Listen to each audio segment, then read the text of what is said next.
Mensaje de los tres ángeles. La última amonestación a la humanidad.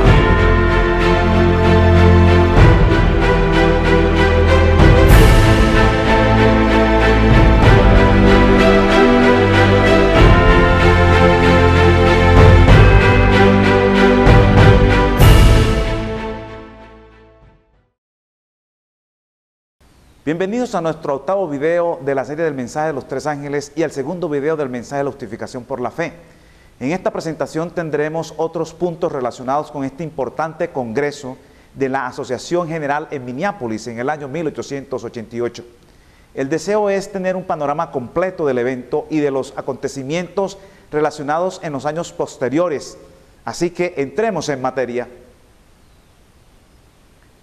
En una de las reuniones que trataba sobre la educación, se propuso tomar una resolución al efecto de que no se enseñe nada en nuestros seminarios en Battle Creek que sea contrario a lo que se ha enseñado en el pasado, o bien que sea aprobado por la Comisión de la Asociación General.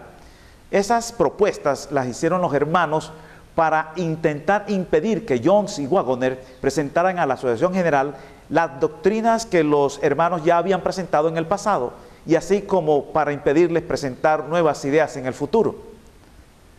La propuesta pretendía también evitar que Jones presentara sus puntos de vista a los alumnos del seminario de Battle Creek, donde se había acordado que comenzara a enseñar a principios del año. Elena de White señaló entonces el peligro de restringir la obra del Señor. El Señor le había revelado que la propuesta era un error y era peligrosa, y amonestó a los hermanos que se abstuvieran de votarla. W.C. Wise lo vio como una obsesión por la ortodoxia, así que luchó tenazmente junto a su madre contra aquella resolución y finalmente logró que quedara en vía muerta.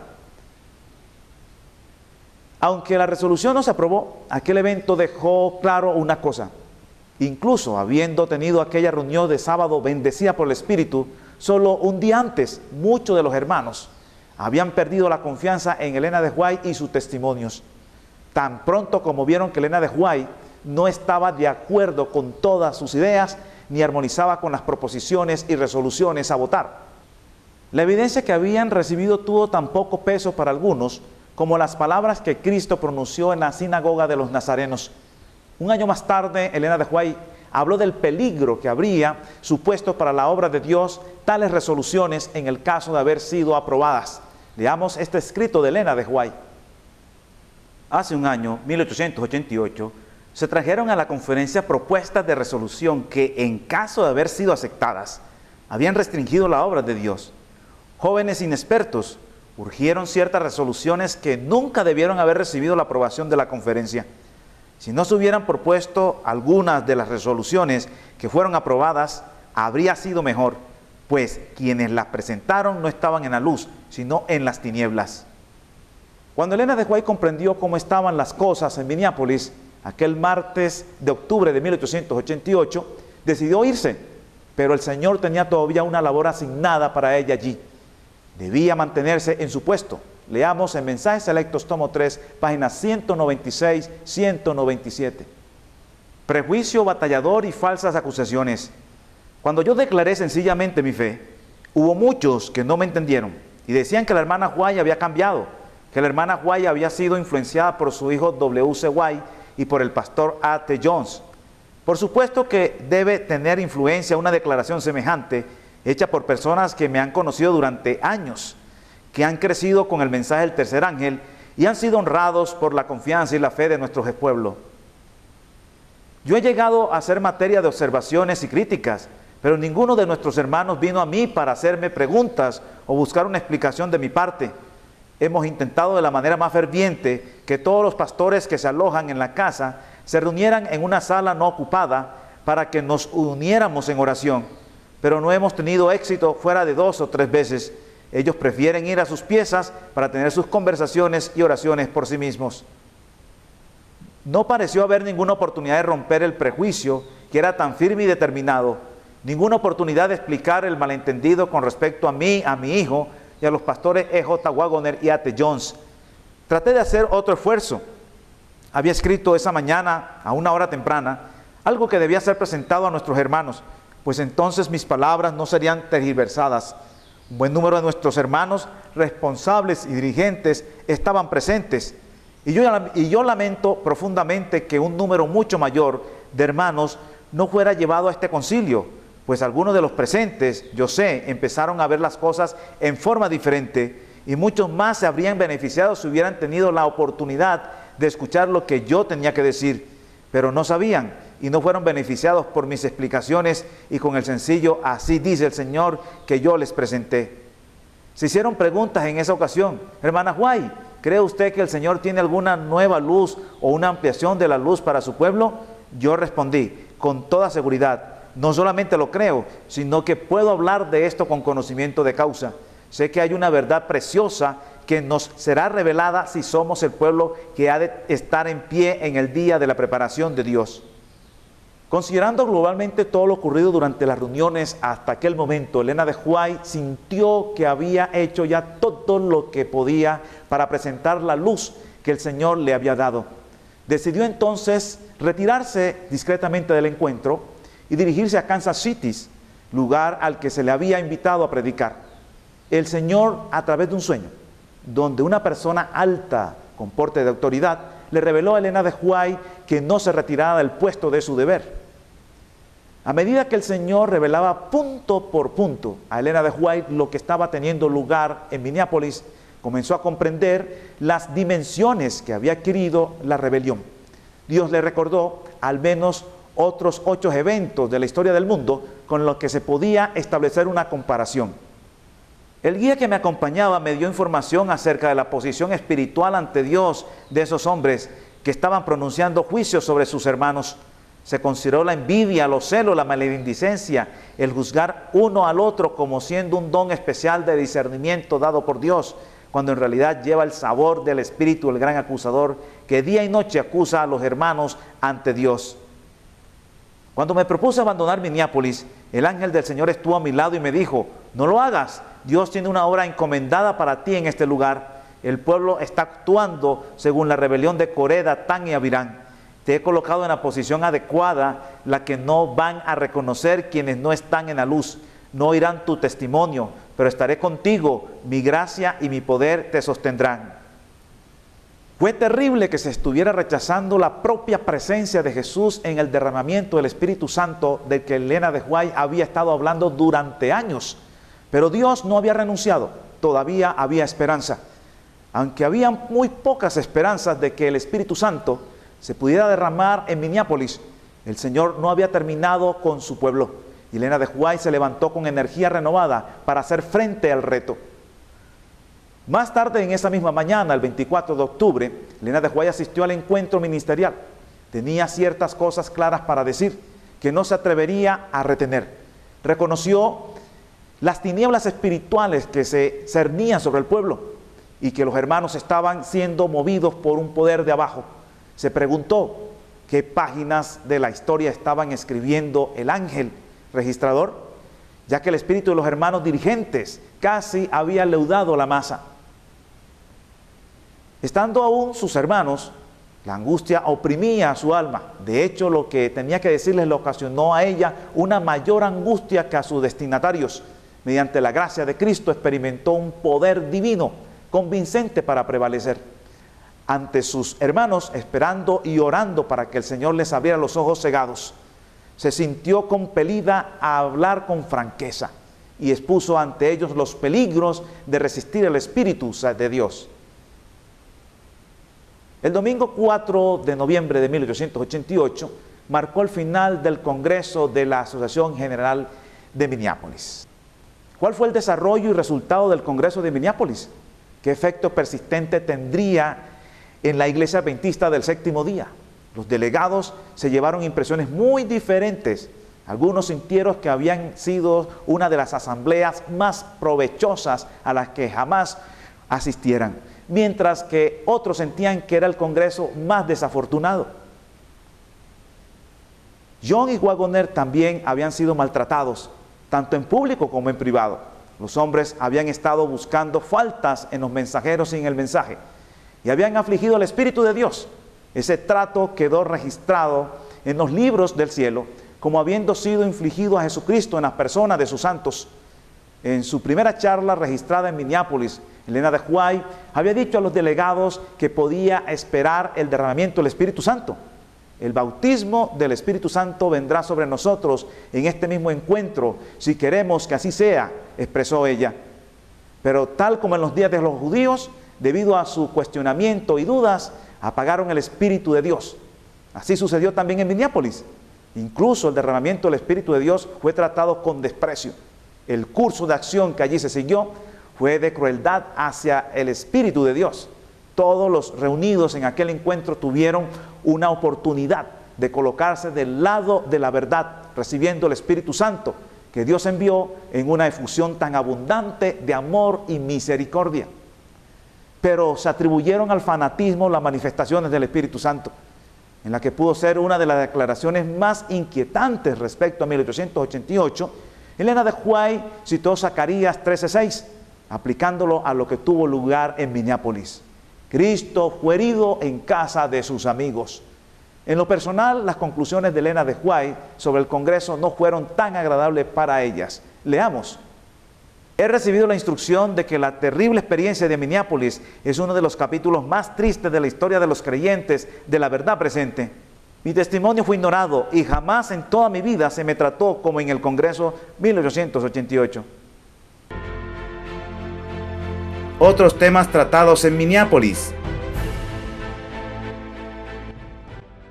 El tema de la justificación por la fe no fue el único tema tratado. La ley en Gálatas, la divinidad y humanidad de Cristo, los cuernos de la bestia de espantosa Daniel 7 fueron uno de los temas abordados. La ley en Gálatas.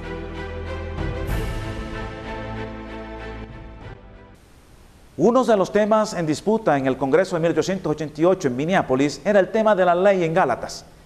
Este tema ya en años anteriores se venía tratando.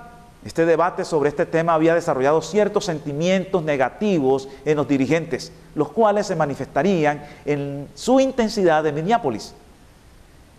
Mientras Elena de White estaba aconsejando a dirigentes y miembros al efecto de que se prepararan para la lluvia tardía, previniéndoles en contra de emprender acciones que obstaculizaran la obra necesaria, se suscitó una controversia en Battle Creek. Aparentemente tenía relación con la ley en Gálatas, pero iba mucho más allá que eso. Se trataba en realidad de una controversia sobre la justificación por la fe, sobre el Evangelio mismo. ¿Cómo comenzó y qué implicaba? En Gálatas 3:19 el apóstol Pablo escribió sobre la ley que fue puesta o añadida, y en el versículo 24 sobre la ley nuestro tutor que sirvió para llevarnos a Cristo. ¿A qué ley se refiere estos versículos? ¿A la ley ceremonial o a la ley moral de los 10 mandamientos? Los pioneros en el adventismo durante la década de 1850, incluyendo Jaime White, J.N. Andrews, Uriah Smith, José Bates, habían sostenido que la ley a la que se refería Pablo en el capítulo 3 de Gálatas era la ley de los 10 mandamientos, pero esa postura había cambiado. Los protestantes dispensacionalistas de aquellos días estaban proclamando enfáticamente que el hombre vivía ahora en la dispensación de la gracia propia del Nuevo Testamento y recurrían a textos como Gálatas 3:19 y 24 para demostrar que los 10 mandamientos habían quedado totalmente abolidos. Eso había propiciado un cambio en el pensamiento de muchos adventistas que querían refutar tales argumentos explicando que Gálatas 3 se refería a la ley ceremonial. No obstante, en 1854, J.H. Wagoner, que era el padre de E.J. Wagoner, publicó un folleto titulado La Ley de Dios, un análisis del testimonio de ambos testamentos. Cuando ese folleto adoptó la posición de que la ley que alude Gálatas 3 es solamente la ley de los 10 mandamientos, otros adventistas se opusieron y se suscitó una tremenda controversia. En Battle Creek hubo varios días de encuentros en los que, según Uriah Smith, la postura de J.H. Wagoner, padre, se demostró que era errónea. Jaime y Elena de White asistieron a esas reuniones y al poco tiempo Elena de White tuvo una visión relativa al asunto de la ley. Escribió entonces de forma inmediata a J.H. Wagoner, el padre, afirmando que su posición no debía hacerse prominente. Como consecuencia de aquella visión, Jaime White retiró el libro de J.H. Wagoner de la venta. Según Uriah Smith, J.H. Wagoner solicitó repetidamente que se imprimiera de nuevo el folleto, pero Jaime White replicó: no hasta que revise su postura sobre la ley. La controversia sobre la ley en Gálatas quedó aparcada durante casi 30 años, hasta mitad de la década de 1880, cuando entraron en escena A.T. Jones y J. Wagoner. El 1 de octubre de 1883, un año después de su experiencia en el encuentro campestre, Wagoner comenzó a compartir su nueva fe enseñando clases de Biblias en el seminario de Hillsborough, que había abierto el 11 de abril de 1882. El hecho de que Elena de White hubiera tenido una visión en la que había identificado la ley de Gálatas en la década de 1850 complicaba aún más el conflicto. Butler y Smith aseguraban que ella la había especificado como la ley ceremonial. Ella respondió que recordaba la visión, pero como no había registro escrito, no recordaba lo que había dicho y que debía abandonar el tema porque no era importante. Para ella era una mera mota de un problema. Su preocupación no era la ley, sino presentar a Cristo y su amor ante sus hermanos, porque vio señaladas evidencias de que muchos no tenían el espíritu de Cristo. Esa conversación enardeció aún más a Butler y Smith, quienes ahora acusaron a Elena de White de cambiar de opinión e insinuaron que ningún profeta verdadero podía hacer eso. Por lo tanto, su don profético también fue objeto de críticas por parte de los dirigentes de la iglesia en un momento ya tan tenso. Elena de White no solo se negó a resolver el problema bíblico a escritos, sino también hasta llegó a inferir a los delegados de las reuniones de Minneapolis el 24 de octubre que era providencial que hubiese perdido el testimonio para J.H. Wagoner, en el que supuestamente había resuelto la cuestión de la ley en Gálatas de una vez por todas, en la década de 1850. Ella escribió lo siguiente: Dios tiene un propósito en esto, quiere que vayamos a la Biblia y busquemos evidencias bíblicas. En otras palabras, ella estaba más interesada en lo que la Biblia tenía para decir sobre el tema que en lo que ella hubiese escrito. Para ella los testimonios no debían convertirse en la última palabra autoritativa sobre temas bíblicos, ni tampoco debía ocupar el lugar de la Biblia. Estaba a punto de impartirse aquella luz que tenía que alumbrar toda la tierra con su gloria. Pero el espíritu de los judíos estaba tomando posesión de la iglesia. Elena de White compartió a finales de 1888 lo que se le había revelado en relación al Congreso de la Asociación General en 1886 en Battle Creek, donde se había discutido el tema de la ley en Gálatas. Leamos la siguiente cita de Elena de White. En la noche me fue presentada la conferencia de 1886. Mi guía dijo: sígueme, tengo cosas que mostrarte. Me llevó al punto de ser una espectadora de las escenas que sucedieron en aquel encuentro. Se me mostró la actitud de algunos pastores, usted, Butler, en particular, en aquel encuentro, y puedo decir con usted, mi hermano, que fue una conferencia terrible. Mi guía tenía entonces muchas cosas que decir, que dejaron en mi mente una impresión indeleble. Sus palabras eran serias y solemnes. Abrió ante mí la condición de la iglesia en Battle Creek. Necesitaban la energía de Cristo. Estaba ante nosotros un tiempo de prueba, y el fariseísmo, que en gran medida había tomado posesión de los que ocupaban posiciones importantes en la obra de Dios, iba a resultar en grandes males. Extendió entonces sus manos hacia el doctor Wagoner y hacia usted, pastor Butler, y vino a decir esto: ninguno de los dos tiene toda la luz sobre la ley, ninguna de las posiciones es perfecta. A Elena de White se le mostró que ninguno de los dos tenían la razón en cuanto al tema de la ley en Gálatas. Pero por mucho tiempo ella se negó a decir cuál era su posición en cuanto a este tema. Más adelante en el Congreso pudo decir en total sinceridad que todavía no había tomado posición y no estaba dispuesta a tomar posición del lado que fuera antes de haber estudiado la cuestión. Eso estaba en contraste con la actitud de J.H. Morrison y los hermanos, que querían decidir la cuestión allí y entonces, creyendo que Elena de White había sido influenciada por Jones y Waggoner y que había tomado la posición de ellos. Fue en este punto donde Elena de White indicó que fue providencial haber perdido el manuscrito, pues Dios quería que los hermanos fueran a la Biblia y obtuvieran de la Escritura la evidencia para sustentar su posición. Algunos meses más tarde repitió que no tenía una postura diferente, pero añadió, la luz no vendrá hasta que como pueblo estemos espiritualmente en una condición diferente. Elena de White aclaró muchas veces que el tema no era una preocupación para ella, que no era una doctrina fundamental, un hito, y que no se lo debía convertir en una prueba. No fue sino hasta 8 años después de la asamblea de 1888 cuando Elena de White expuso plenamente lo que el Señor había revelado, que la ley en Gálatas capítulo 3 se refería a ambas, a la ley moral y la ley ceremonial. Leamos en la Biblia de estudio, página 267, un comentario de Elena de White de Gálatas 3:24. ¿Cuál es el ayo? Se me pregunta acerca de la ley en Gálatas, ¿cuál ley es el ayo para llevarnos a Cristo? Respondo, ambas, la ley ceremonial y el código moral de los 10 mandamientos. Elena de White escribió una nota donde se muestra que desde 1886 Satanás venía maquinando todo para que el mensaje de la justificación por la fe en el Congreso de Minneapolis en 1888 fuera despreciado. Hace 2 años, estando en Suiza, se me llamó la atención en la noche. Me pareció estar en el tabernáculo de Battle Creek y mi guía dio instrucciones relativas a muchas cosas en la conferencia de 1886. El Espíritu de Dios no ha tenido una influencia controladora en este encuentro. Está sobreviniendo a nuestro pueblo el espíritu que controlaba a los fariseos, a quienes Dios había favorecido en gran manera. Solo hay unos pocos, incluso entre quienes pretenden creer en Él, que comprenden el mensaje del tercer ángel, y sin embargo ese es el mensaje para este tiempo, es verdad actual. Mi guía dijo, hay todavía mucha luz que ha de brillar a partir de la ley de Dios y del Evangelio de justicia. Este mensaje, comprendido en su verdadero carácter y proclamado en el Espíritu, alumbrará la tierra con su gloria.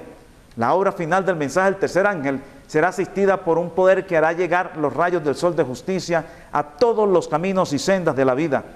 Hace 2 años, 1886, Jesús fue afligido y herido en la persona de sus santos.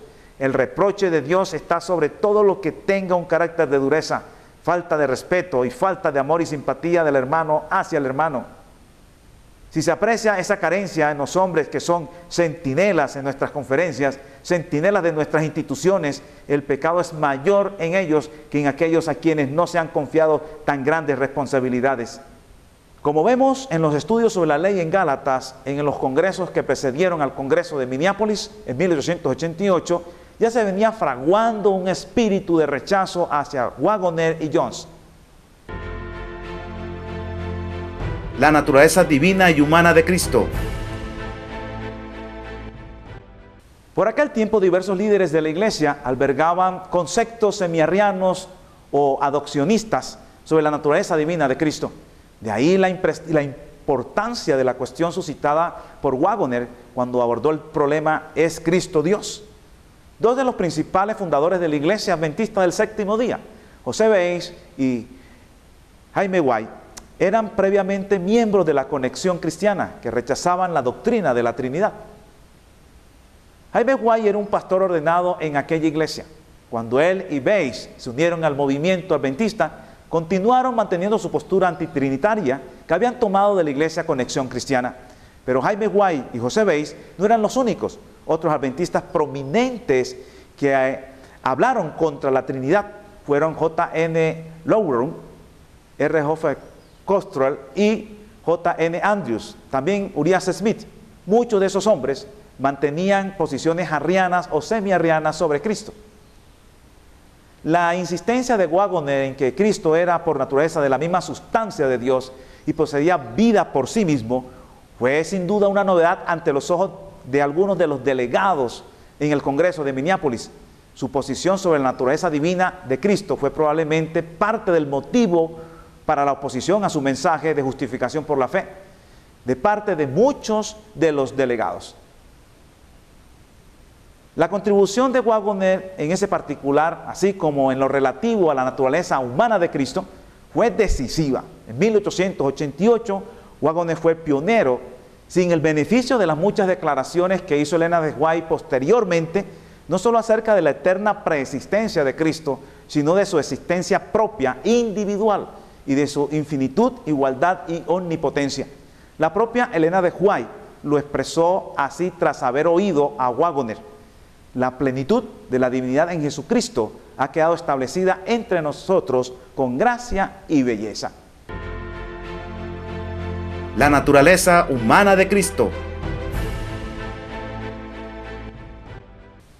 Algunos han intentado separar el tema de la naturaleza humana de Cristo del mensaje de 1888 y de la controversia que rodeó a Jones y Waggoner en la década tardía de 1880 y en la de 1890. Lo cierto es que la visión posterior a la caída de la naturaleza de Cristo fue parte del mensaje de Jones y de Waggoner, tanto antes como después de 1888, y que era la posición aceptada mayoritariamente.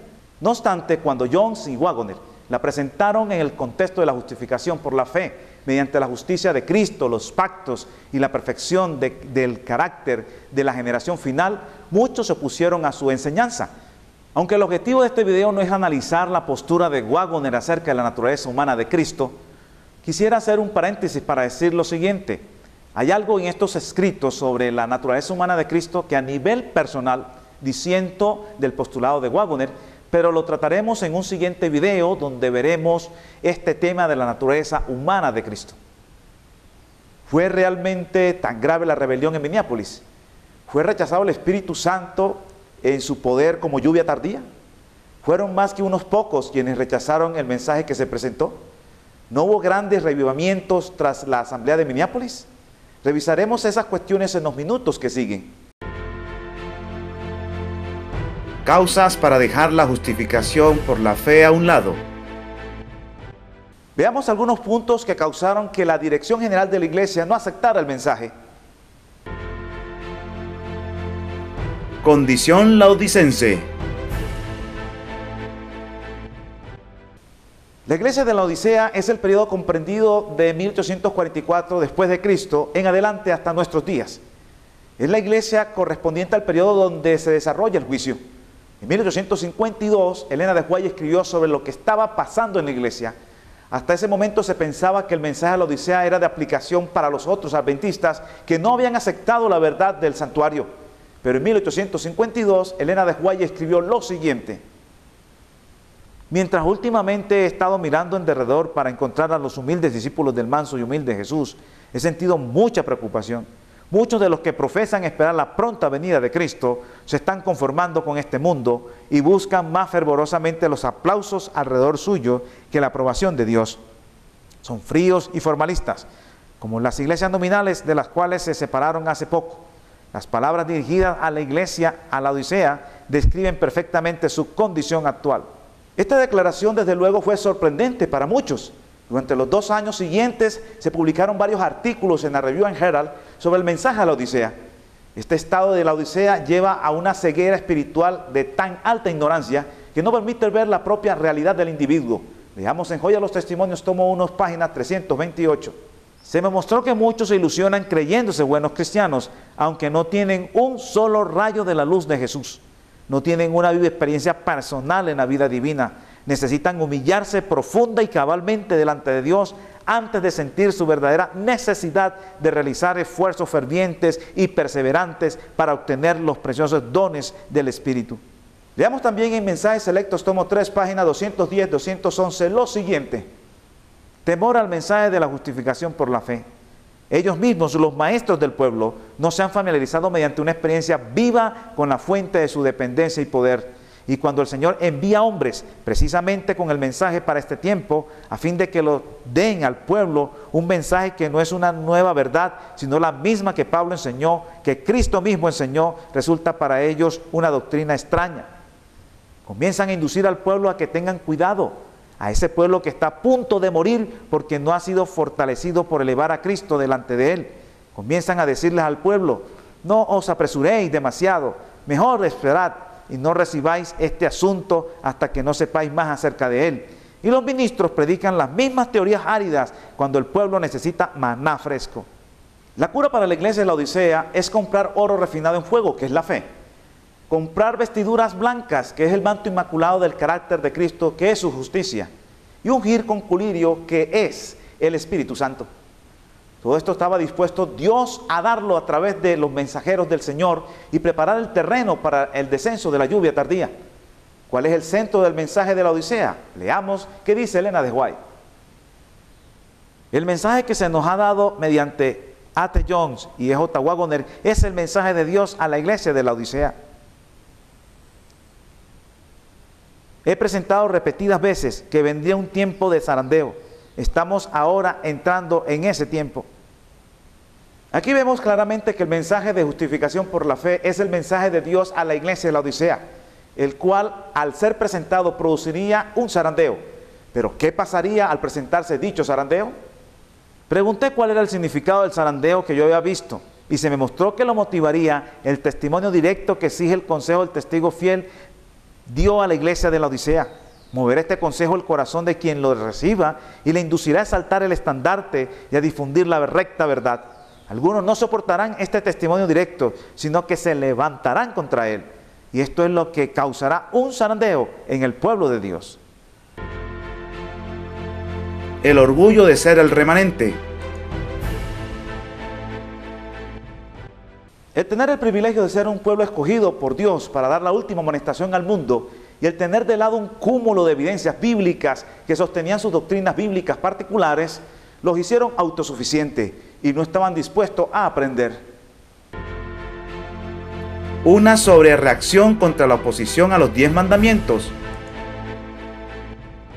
El estar tantos años ensaltando los 10 mandamientos ante el mundo hizo que minimizaran el mensaje de la justicia de Cristo y cualquiera cosa que minimizara los 10 mandamientos lo veían como un peligro. Estilo de evangelismo de debate.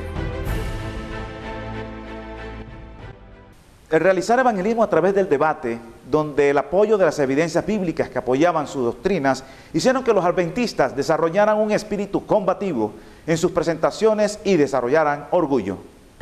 La falsa idea de que al venir la mayoría de nuevos conversos de otras iglesias cristianas que ya comprendían la justicia por la fe. Al convertirse al adventismo, muchas personas que venían de diferentes confesiones cristianas se suponían que ya conocían la justificación por la fe. Por lo tanto, no se le daba mucha importancia a este tema. Leamos en la siguiente cita lo siguiente. Muchos han perdido demasiado por no haber abierto los ojos de su entendimiento para discernir las cosas asombrosas de la ley de Dios. Por un lado, los religiosos extremistas en general han divorciado la ley del Evangelio, mientras nosotros, por el otro lado, casi hemos hecho lo mismo desde otro punto de vista.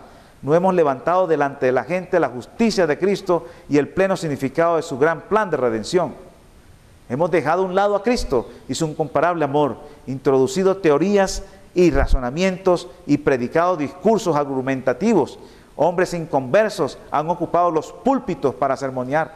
Sus propios corazones nunca han experimentado, mediante una fe viva, persistente y confiada, la dulce evidencia del perdón de sus pecados. ¿Cómo pueden entonces predicar el amor, la simpatía, el perdón divino de todos los pecados? ¿Cómo pueden decir, mira y vive? El no comprender que la justicia por la fe es el componente clave de nuestro mensaje de los tiempos finales. Otra situación que se presentó es que no se entendía que el mensaje de la justificación por la fe es el mensaje principal del mensaje del tercer ángel. Los mensajeros del Señor colocaron el mensaje en el debido lugar. Leamos en Mensajes Selectos, tomo 3, página 195.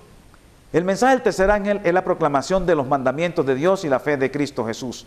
Los mandamientos de Dios han sido proclamados, pero la justicia de Jesús, dándole igual importancia, no han sido presentadas por los adventistas del séptimo día, haciendo que la ley y el evangelio vayan de la mano. No puedo hallar palabras para presentar este tema en toda su plenitud, la fe de Jesús. Se habla de ella, pero no ha sido entendida. ¿Qué cosa constituye la fe de Jesús que pertenece al mensaje del tercer ángel?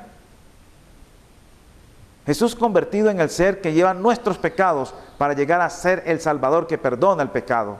Él fue tratado como nosotros merecemos ser tratados. Vino a nuestro mundo y llevó nuestros pecados para que nosotros pudiéramos llevar su justicia. Y la fe en la capacidad de Cristo para salvarnos en forma amplia, completa y total es la fe de Jesús. Como hemos analizado, la oposición en Battle Creek fue generalizada. En una de esas mañanas en el Congreso, el Señor le reveló a Elena de White lo que estaba realmente teniendo lugar en Minneapolis. Le encomendó a sí mismo que no se fuera, sino que se mantuviera en su puesto. Fiel a ese encargo, más tarde aquella misma mañana dijo a los hermanos en el liderazgo lo siguiente: si los pastores no quieren recibir la luz, quiero dar al pueblo una oportunidad. Quizás ellos quieran recibirla. Los aguaceros del cielo no se iban a retirar sin haber dado antes una oportunidad al pueblo para que recibieran el mensaje enviado del cielo. Había llegado el tiempo para que el mensaje llegara al pueblo. ¿Cuál sería el resultado? Lo veremos en los siguientes minutos. La justificación por la fe dada al pueblo. Cuando el mensaje enviado del cielo se presentó al pueblo después del Congreso de Minneapolis, siguieron muchos revivimientos. No obstante, la continua oposición a Jones, Waggoner y Elena de White dificultó grandemente la obra. Finalmente fue retirado el abundante derramamiento del Espíritu Santo. J.H. Morrison y algunos otros delegados en el Congreso se ausentaron prematuramente y regresaron a Battle Creek, llevando con ellos informes considerablemente sesgados de carácter desalentador. Informaron de que A.T. Jones era un maniático y que parecía que se le fuera a romper el corazón si los demás no coincidían con sus puntos de vista. Muchos creían en la doctrina de la infalibilidad de los autores de Battle Creek. Uriah Smith, Butler y otros eran incapaces de imaginar siquiera la posibilidad de estar en el lado equivocado de la controversia. Los revivimientos posteriores al Congreso de Minneapolis. El tiempo es precioso y hay un mensaje que ha de venir a este pueblo. Así habló Elena de White a los ancianos de la iglesia de Battle Creek, que habían venido a cuestionarla en diciembre de 1888 respecto a permitir que Jones predicara en el tabernáculo de Battle Creek. Ante la persistencia de Elena G. de White, no solo se permitió que Jones hablara en el tabernáculo, sino que por decisión del comité de la Asociación General, del que W.C. Wise era presidente, se autorizó a Jones para que impartiera clases en el seminario de Battle Creek. Son Lancaster, Massachusetts. A continuación de las reuniones de la semana de oración de diciembre en Battle Creek, Elena G. White, A.T. Jones y J. Waggoner llevaron el precioso mensaje a las iglesias alrededor del país durante el año siguiente. En la primavera y verano que siguieron hubo 3 asambleas ministeriales, pastorales. Jones y Waggoner, como predicadores principales, hablaron en diversos encuentros campestres durante el resto del verano junto a Elena G. de White. No fue sin lucha como se pudieron hacer reuniones de una u otra clase en asociaciones locales, pero Dios todavía quería derramar el Espíritu Santo a su iglesia languideciente. En las reuniones de Battle Creek hubo buenos resultados, pero las primeras manifestaciones de lo que ocurre cuando se recibe este mensaje por parte del pueblo fue la que ocurrió en South Lancaster, Massachusetts. Este establecimiento era inicialmente un instituto, luego fue una universidad. En este tiempo se planificaron reuniones de ministros del Este, de modo que inicialmente no eran reuniones para los estudiantes, pero tras asistir los estudiantes durante el fin de semana, se cancelaron las clases y se prolongaron las presentaciones. Estaban Haskell, Elena de White y A.T. Jones. Las predicaciones de Jones fueron sobre libertad religiosa y con los temas de justificación por la fe se manifestó el derramamiento del Espíritu Santo. Leamos en Mensajes Selectos, tomo 3, página 204-205. Los corazones se entregaban a medida que se presentaba el mensaje de verdad actual. Sentimos la necesidad de presentar a Cristo como a un Salvador que no estaba alejado, sino cercano a la mano. Había muchos, incluso entre los pastores, que vieron la verdad tal cual es en Jesús, en una luz que nunca antes la habían visto. Vieron en el Salvador a quien perdona el pecado, al que es la verdad y al que santifica el alma. En consecuencia, muchos resultaron convencidos como transgresores a la luz de la ley. Se dieron cuenta de que habían estado confiando en su propia justicia, que veían ahora como trapos de inmundicia en comparación con la justicia de Cristo. Elena de White nos habla en este pasaje anterior no solo de un mensaje de simple perdón, sino de un tremendo poder para santificar el alma. Leamos el libro Mensajes Selectos, tomo 3, página 182. Y allí, en South Lancaster, la obra poderosa del Espíritu de Dios estaba presente. Hay aquí algunos que estuvieron en esa reunión. Dios reveló su gloria y todos los alumnos del colegio hicieron sus confesiones. La obra del Espíritu de Dios era visible y así ocurrió de lugar en lugar. Donde quiera que fuimos vimos moverse el Espíritu de Dios. ¿Creen ustedes que como los 10 leprosos yo debiera guardar silencio? y no elevar mi voz para cantar la justicia de Dios y alabarlo y glorificarlo? Yo trato de presentar el asunto a ustedes para que vean la evidencia de que yo he visto, pero parece que las palabras caen en el vacío. ¿Y por cuánto tiempo seguirá esto así? ¿Por cuánto tiempo el pueblo que está en el corazón de la obra resistirá a Dios? ¿Por cuánto tiempo los hombres aquí lo sostendrán en la realización de este trabajo? Retiraos de aquí, hermanos, quitad las manos del arca de Dios y dejad que el Espíritu de Dios venga y trabaje en forma poderosa. Tales fueron los resultados del derramamiento del Espíritu de Dios sobre su pueblo. Resultados que no de haber existido la rebelión, se había producido en mucha mayor extensión entre los líderes en Minneapolis. Mirando retrospectivamente, poco tiempo después de la experiencia en South Lancaster y otras reuniones tenidas aquel año, Elena de White recordó el privilegio de trabajar junto a Jones y Waggoner. A diferencia de las modernas caracterizaciones que se le han atribuido durante ese periodo de sus labores, Elena de White describió cómo obraba la mano del Señor. He viajado de lugar en lugar asistiendo a reuniones en las que se predicaba el mensaje de la justicia de Cristo. Consideré un privilegio estar al lado de mis hermanos, Jones y Waggoner, y dar mi testimonio con el mensaje para aquel tiempo. Y vi cómo el poder de Dios asistía al mensaje allí donde se lo predicaba. ¿No podríais hacer creer a los de South Lancaster que no fue un mensaje de luz el que les vino? Confesaron sus pecados y se apropiaron de la justicia de Cristo. Dios ha puesto su mano en su obra. Estas manifestaciones se dieron en forma sucesiva en los diferentes avivamientos que siguieron en 1889 y años sucesivos. En estos avivamientos no se hacían llamados, sino que el Espíritu Santo actuaba en el corazón de las personas. En ese momento estaban en avivamiento en Oakland, en Battle Creek y South Lancaster. En aquel verano de 1889 tuvieron origen otras reuniones, como en Chicago, en Illinois, en Ottawa, en Kansas y en Pensilvania, y otras más. En todas ellas los resultados fueron maravillosos, demostrando la eficiencia de la justicia de Cristo en el pueblo común. En un artículo de la Review, Elena de White se refirió más específicamente al mensaje de la verdad actual que Jones y Waggoner estaban compartiendo. Era el mensaje del tercer ángel, el gran mensaje de la justificación por la fe, proclamando junto a la ley de Dios. Era el mensaje, el Señor justicia nuestra. Leamos en el siguiente pasaje en la Review and Herald.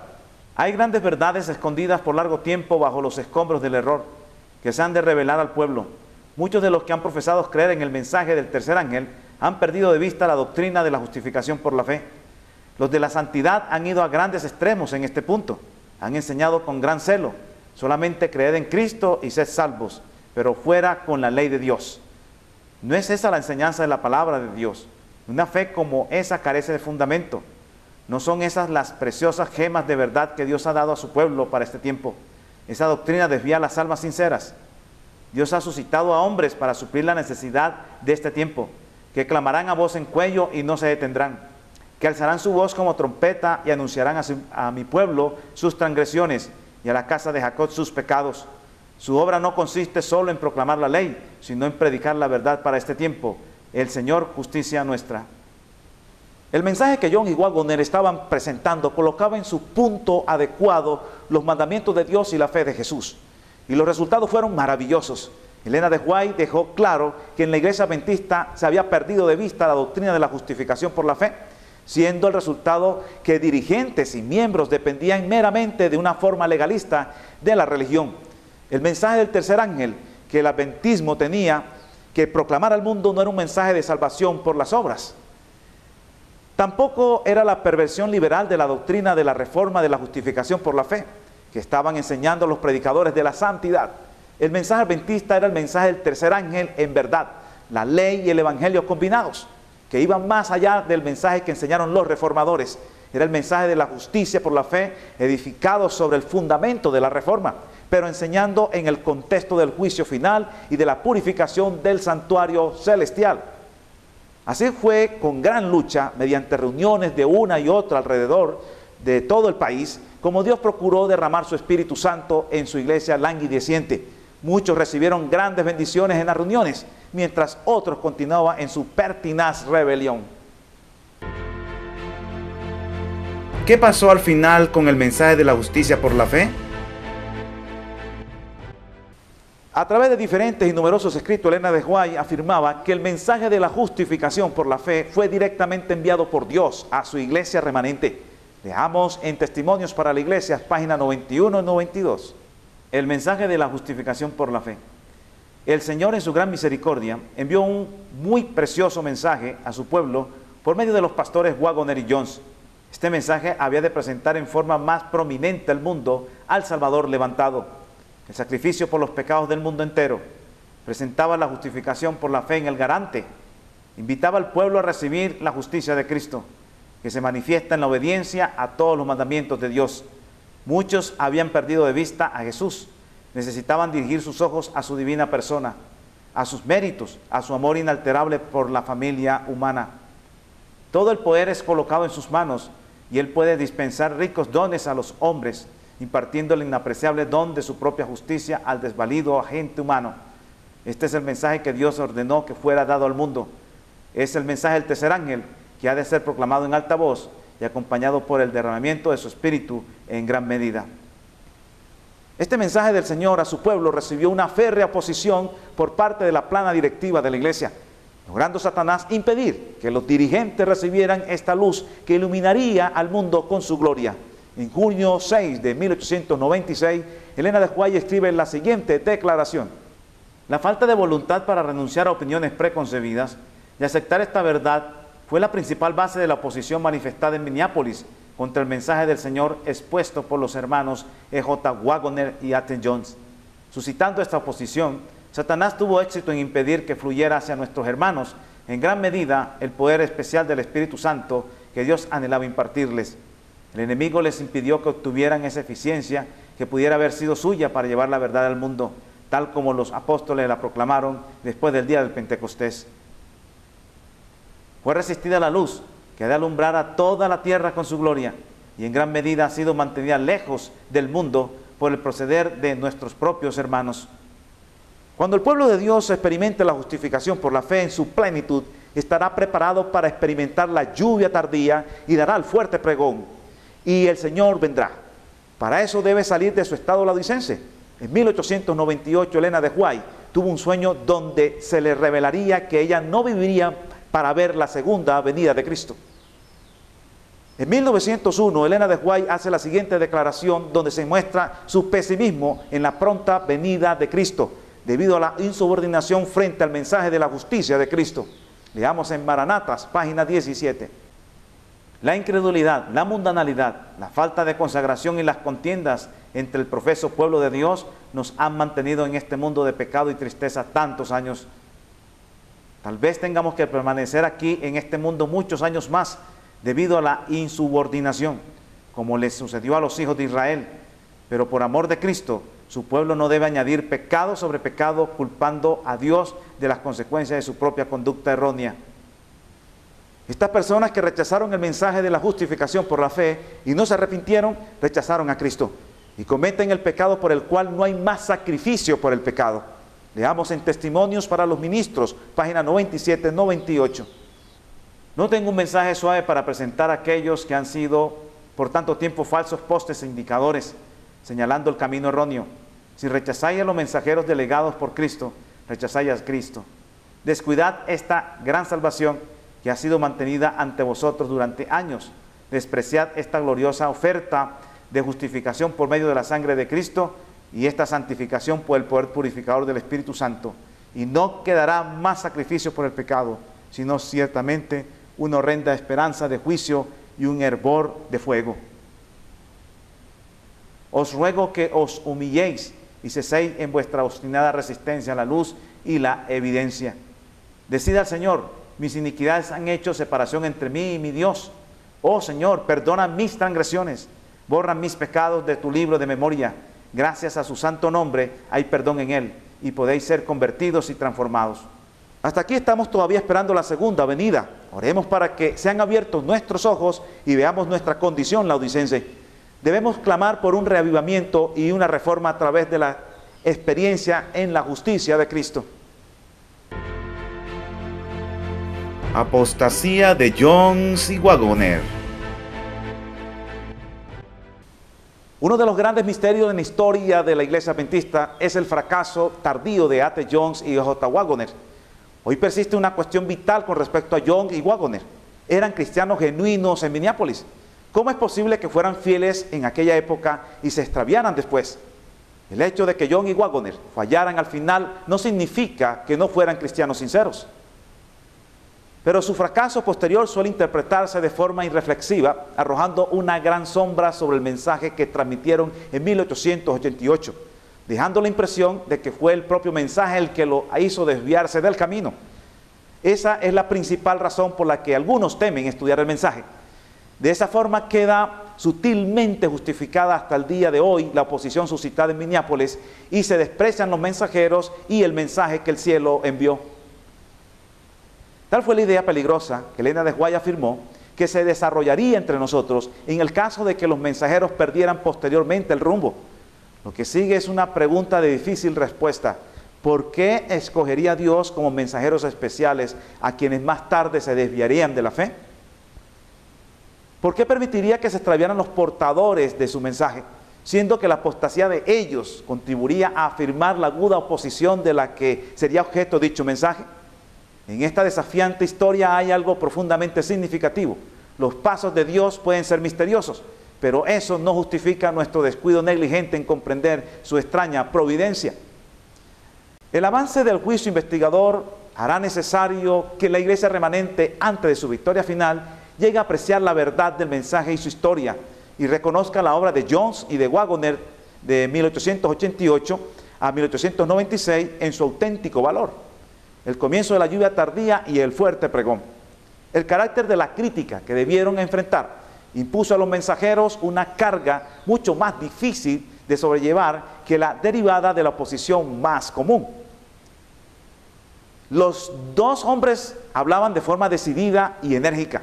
Las agudas percepciones de la verdad llevan frecuentemente a los que son simplemente humanos a expresarse de esa manera. Pero eso resultaba ofensivo para la naturaleza humana, que estaba buscando una excusa para rechazar el mensaje. Hay que decir en su favor que Jones y Waggoner nunca renunciaron a su fe en el Dios de Israel. No se hicieron infieles, agnósticos o ateos. Nunca renunciaron al sábado ni a la completa devoción por Cristo que caracterizó toda su vida. En el clima eclesiástico actual habrían continuado siendo miembros en situación regular. Su pecado consistió en que perdieron la fe en el cuerpo de la iglesia y en su liderazgo. No creyeron en el arrepentimiento denominacional. Llegaron a dudar de la naturaleza humana, lo que puede explicar la amargura que Jones desarrolló y también los fracasos de su propia naturaleza humana. El enemigo nos va a presionar con severidad para que repitamos el fracaso de ellos, pero no tenemos por qué ceder.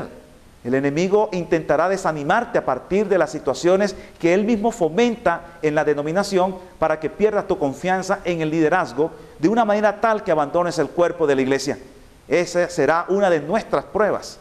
Se suele evocar una carta aislada que Elena de White escribió a Jones en 1893 como evidencia de que su mensaje era extremado. Sacada de su contexto, esa carta deja en algunas mentes la impresión de que su mensaje de justicia por la fe era desequilibrado. Pero hay que leer la carta en su contexto. Elena de White nunca publicó aquella carta mientras vivió. Si hubiese pensado que el mensaje de Jones era extremado o desequilibrado, no habría dudado en publicarla en sus testimonios. Escribiendo desde la distancia en Australia, dice a Jones que había oído algo en su sueño. No lo había leído en ninguna publicación. Jones tenía la tendencia, cuando enfrentaba la oposición persistente, a exagerar sus proposiciones, y la carta iba enfocada a cortar de raíz esa tendencia. Jones aceptó con humildad el consejo de Elena de White y sacó provecho de él. Leamos en Mensajes Selectos, tomo 1, páginas 442 y 443. Hermano A.T. Jones, estuve asistiendo a una reunión y se hallaba presente una gran congregación. En mi sueño usted disertaba sobre el tema de la fe y la justicia imputada de Cristo por la fe. Usted repitió varias veces que las obras no significan nada, que no hay condiciones.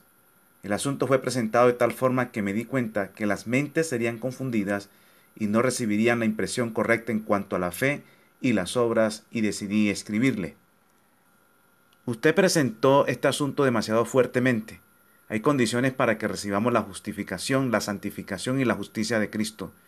Sé lo que usted quiere decir, pero usted deja una impresión equivocada en muchas mentes. Si bien es cierto que las buenas obras no salvarán ni a una sola alma, sin embargo es imposible que una sola alma sea salvada sin buenas obras. Un pecado de impaciencia y falta de dominio propio el que puso fin al ministerio de Jones y Waggoner. Pero la experiencia de Moisés en los linderos de Canaán ilustra lo que sucedió a los mensajeros. El pecado de Moisés fue igualmente inexcusable y tuvo que morir a causa de él. Un pecado de impaciencia. Con Israel lo acusó de ser rebeldes de forma acalorada e impacientes. Aunque lo dicho por Moisés era correcto, su espíritu no lo fue. Leamos en Patriarcas y Profetas, página 441. Cuando se arrojó la responsabilidad de acusarlos, contristó al Espíritu de Dios y solo le hizo daño al pueblo. Evidenció su falta de paciencia y de dominio propio. Así dio al pueblo oportunidad de dudar de que sus procedimientos anteriores hubieran sido dirigidos por Dios y de excusar sus propios pecados. Tanto Moisés como los hijos de Israel habían ofendido a Dios. Su conducta, dijeron ellos, había merecido desde un principio crítica y censura. Ahora habían encontrado el pretexto que deseaban para rechazar todas las reprensiones que Dios les había mandado por medio de su siervo. Si John y Waggoner no hubieran manchado su reputación, futuras generaciones como la nuestra probablemente los habríamos tenido en una consideración casi idolátrica. Leamos en el mismo libro, página 510. Muchos de los que no habían querido obedecer los consejos de Moisés mientras él estaba con ellos, hubieran estado en peligro de cometer idolatría con respecto a su cuerpo muerto, si hubieran sabido dónde estaba sepultado. La verdad y la lógica de la posición de Jones y Waggoner eran tan abrumadoras que no mucho tiempo después de 1888, bastantes comenzaron a reconocerlo, pero la lluvia tardía tuvo que ser postergada para una generación futura. Los mensajeros deben permanecer ahora secretamente sepultados. Es decir, habían que evitar cualquier ocasión para la idolatría en aquellas generaciones todavía no nacidas que habrían de venir después. ¿Qué mejor método de sepultura cabría imaginar si no es permitiendo que los mensajeros extravieran tristemente el camino? Elena de White insistió en que la causa primaria de la caída de los mensajeros fue la persecución impía que sufrieron. Eso los separó del amor y confianza de sus hermanos que tanto necesitaban. Los estragos causados por la adulación imprudente tuvieron un papel secundario. Considerando la naturaleza del mensaje que llevaron, lo único que podía hacer esa doble circunstancia era perturbar sus facultades espirituales. Si hubieran podido recibir mayor luz, de forma que resistieran hasta producirse la victoria, podrían haber hecho frente al mundo en la fuerza que han de poseer quienes finalicen la obra de Dios en la tierra. Pero una vez que el mensaje fue rechazado, debían cesar la luz y poder adicionales. A Waggoner se lo había exiliado en Inglaterra y tampoco él como Jones tuvieron que trabajar sin la ayuda de Elena de White. Conocieron solamente el comienzo de la luz del fuerte pregón y eso, aún tratándose de corazones sinceros, no bastó para lograr su perfecta santificación. Eso nos puede pasar a nosotros hoy. Con esto damos por terminado el 9º video de la serie del mensaje de los 3 ángeles y el 2º video del tema de la justificación por la fe en Minneapolis. Los esperamos en la siguiente presentación de este tema tan importante.